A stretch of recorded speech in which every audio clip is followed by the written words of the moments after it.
सध्या पिकांचा खरीप हंगाम सुरू असून शेतकऱ्यांना युरियासारखी खते सारखी लागत आहेत. मात्र युरिया विक्रेत्यांकडून लिंकिंग जबरदस्तीने देण्याचा प्रयत्न सुरू असल्यानं स्वाभिमानी शेतकरी संघटनेचे माण तालुका अध्यक्ष राजू मुळीक यांनी तालुका कृषी अधिकारी वैभव लिंगे यांना निवेदन दिलं.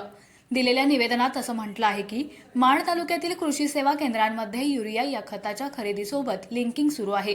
युरिया खरेदीसाठी शेतकरी दुकानात गेले असता त्यांना नको असलेली औषधे खरेदी करण्याची सक्ती केली जात आहे. शेतकऱ्यांवर कृषी सेवा केंद्रांच्या माध्यमातून सुरू असलेली ही मनमानी कधी थांबणार असा सवाल राजू मुळीक यांनी उपस्थित केला.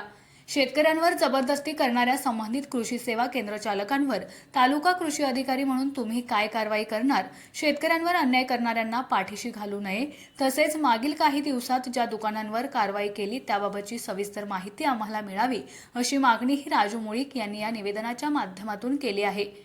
वरील सर्व गोष्टी लक्षात घेऊन शेतकऱ्यांवर होणारी ही सक्ती थांबली नाही तर स्वाभिमानी शेतकरी संघटना स्वाभिमानी स्टाईलने धडा शिकवेल असा इशाराही यावेळी देण्यात आला आहे.